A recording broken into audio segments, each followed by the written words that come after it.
the rain let up a little bit. So I'm gonna go out here and hook up the generator. Tim and I have actually been here for about 4 hours. We got up here about 2 o'clock and we got unloaded, and I was actually thinking about falling a tree. And then the wind started to pick up a little bit, and I said, well, I don't fall trees in the wind. And then it started raining. We went for a walk up to the top of the property.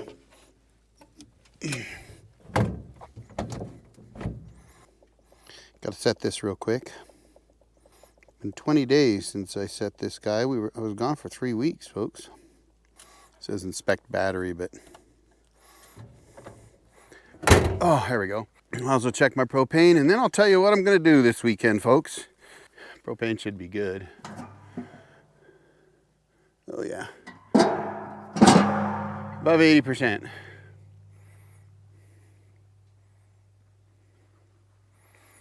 All right, so the mission this weekend, should you accept it, is to remove this and then to take this door and install the door actually in the wall in the cabin here, this back room, so that the door will open inward, either this way or the other way.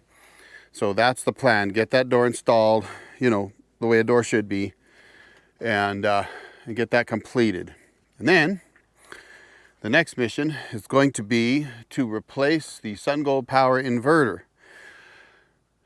Now you might ask, why would I be replacing an inverter that I put in about 6 or 7 months ago? Well, when I originally got that inverter, I opened it up here at the cabin, and it had some damage to the side of the inverter that looked like maybe the forks of a forklift put a bit of a dent in it, and it had this 2 little dents on the side. And I thought, well, that could be a problem, but I installed it and everything worked fine. It was fine. So I was pretty happy with that. And I never thought anything about it until I was up here about a month ago. And it was very hot, and I was installing the bateria charge controller, and I noticed that the inverter was really, really hot. And it was above 120 degrees right on top of the inverter. Well, it wasn't that hot in that back room. I think I went in there, it was only 75 or 80 degrees. And so that thing shouldn't have been 120 degrees, but it was. And I noticed that the fan wasn't blowing.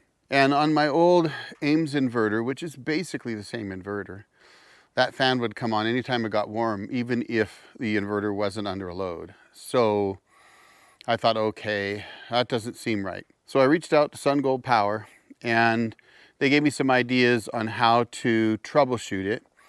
And everything I did, it didn't matter. That fan would not come on. And I put it under a pretty heavy load. You know, they wanted me to drain my batteries, all kinds of things, and the fan did not come on. So I reached back out to them again. I said, well, none of that worked. So then they agreed to send me, so kudos to SunGold Power, they agreed to send me a new one to replace the one that was damaged. And I've got that new one up here on the deck. And the box was a bit rough when I got it, and I was thinking about that, and I was thinking, you know, it's not SunGold Power's fault. It's, you know, the FedEx guys or the UPS guys that are kicking them, beating them up, and there it is right there. And even that box, I mean, it looks okay, but it's obvious that it's been thumped and bumped around a lot. So I do think that it isn't SunGold Power's issue. I think it's whoever, you know, the shippers are. You know, I found this one just sitting in front of my door on the front porch, and that's okay. I don't think anybody's going to steal it. It weighs about 80 pounds in the box, so you know, it's not going to get stolen. But it was kind of roughed up a little bit. And I do think that that's something that can happen when you're shipping things today. So kudos to SunGold Power for sending me the new one. I will be installing that tomorrow. So we've got the door to the back room there to do, the SunGold Power inverter to install. If we can get those things done, then I want to get the mill fired up. So hopefully I get the mill fired up, get some logs milled up, and maybe fall a tree. And I've been thinking about this tree right here. Now that tree, if you look at that tree, the branch right here is coming towards me. That's the heavier branches. So that would mean that it wants to fall in this direction. But the way it's leaning, if I look right here and I look up, it's leaning to the left. So it's leaning quite a bit to the left right here, which, folks, that's towards the left. We don't want to fall a tree on the cabin. And you can see here, if we look at it here, it's also leaning in that direction. But as I look at it and I look up and I see those big branches and I take a look from here, it looks like it really wants to fall right into that hole right there. Well, we're not going to fall it there. What I will do is I will put a block on a stump out here, and then we'll get a ladder and we'll climb up as high as we can. We'll put a rope up there and we'll run that rope down to the stump, to the block, and then out 90 degrees that way to the tractor. Put some tension on it so that we could pull it a little bit in that direction. Doesn't need to be much. Then we put the undercut here and come in on the back side, and with a little tension we should be able to pull it right over that stump. Now this one here, this tree was felled by a friend of mine who did this back cut thing, and Steve's a wonderful guy. I love you, Steve. And he does say, everybody tells him don't do that, but that's something that he learned to do. And well, you know, I wasn't going to look a gift horse in the mouth, but that's why you see this like that. You'll see another one there. There's also one over here that he fell, and that's the way he fell them. It worked, but I do think I need to cut this stump out, and that'll just make sure that if that guy pulls down on that stump, it doesn't bounce off of this and kick left or right, which could be dangerous. So we'll want to get that cleaned up, probably pull this junk out of here, which needs to get thrown in the junk anyway, and then maybe we'll fall that. If I choose not to fall it and I want to fall a tree, then I'll probably fall that guy there, which I think it's got a bit of a split top, but I think there's a couple good logs in there. I've also got a couple others. So for now, that's the mission this weekend, is get the back door installed in the back room and prepare to continue to fix that back room up. One of the things that I have in mind for that room is to put a storm door entrance on it so that I no longer have to lift the roofing material off and all that and get it out of there. I'll just have like a storm door entrance that I can just open up and then walk down in there. So that's the mission. I plan on getting that done. And if I can get those things done, then I'll also start working on the interior of that room, get some paneling in, get that wiring cleaned up, get my solar power stuff all set up better. And I think maybe we can get all that done this fall before the winter sets in. And then, of course, what some of you are waiting for, many of you were waiting for the addition on the back of the cabin. But now I'm actually not going to do that this year.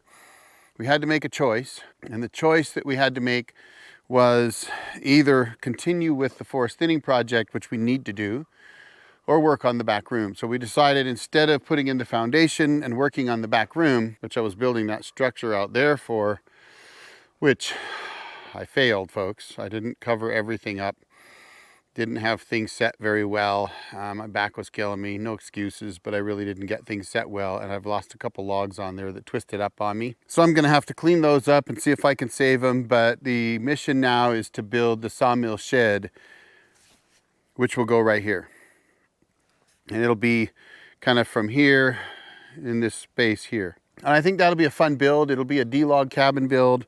I've decided that it would be better to build that one because I really need a place to put all my tools and everything and all my sawmill stuff, and that'll give me a place to do that. And then eventually that'll become a bedroom cabin. So hope to start that this fall too, but primarily get that door installed, get that inverter installed so I can send back the damaged inverter to SunGold Power. And again, thank you, SunGold Power, for taking care of me. I appreciate it. And then we'll see what we can do. Maybe fall a tree. Definitely try to mill some stuff up. It's supposed to rain tomorrow. It's been raining today. And folks, it doesn't rain out here this time of year. I've never seen rain out here in August. So that's good. We needed that rain. I'd say that fire season's probably over now. Thank God. Might be one of the shortest fire seasons we've had out here. But the interesting thing is, if you look out there, you'll see some green. We don't normally have green other than in the trees this time of year, and there is green everywhere, folks. The grass is still green, and that's not normal. seeing all that green grass. We've had a lot more rain this summer and this late summer, which is awesome, folks, really awesome. So that's part of the plan. And then I talked about a comment somebody made about all these trees around the woodshed. And folks, yes, all of these are coming down. I guess I could tell you that the reason why they're all there still to this day is because when I first started building the cabin, I knew that it's hot out here. It gets very hot out here. With a big cabin like this, it's not real big. I mean, it's 28 by 14. It can get a lot of heat, radiated heat. And I thought these trees would help provide some shade. There used to be one right here, right around actually right there on the edge of that harrow. There's a stump there that I took out last time I was up here. And that there used to be a tree there. And all these trees shaded it. There was a tree there, one back over here. They all shaded the cabin. However, problem is in forest fire season, that's a bad thing to have. You don't want trees within 50 feet of your cabin. So they've got to come down. And they also shade the solar panels. Now the panels pick up a lot of light during the day between 10 a.m. and 3 p.m. in the summertime anyway. But with these trees down, I'll get a lot more production during the day on the roof panels. And so that's a big deal too. So anyway, I'm gonna go in and kick back and relax for the evening, but I gotta check out some game camera pictures. So while we're waiting for me to get busy in the back room, maybe I'll show you what I got on the game cameras, if there's anything interesting.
Well, how about those pictures? I mostly only get deer, horses, or cattle out here, and the odd coyote. It's rare to get a bear or a cougar or a bobcat. Usually, if I see those, other than bears, but usually they're at night. Bears sometimes I get during the day, but pretty rare. So it's not surprising to not really see, all that wonderful game images that we want. My buddy Michael Wilson, he's got beautiful game camera stuff. If you haven't seen it, go over to his channel and check it out. He's got elk, deer, big bucks, bear, cougar, you name it. It's crazy. He's got more game where he's at than I do here. Here, a lot of deer and a lot of horses. That's about it. So, but anyway, folks, I think that's all we got for you today. I will be back to you soon, bringing you that back room. I appreciate you watching. I'll drop another video right here for you to check out. Y'all have a great night. The old Jarhead out.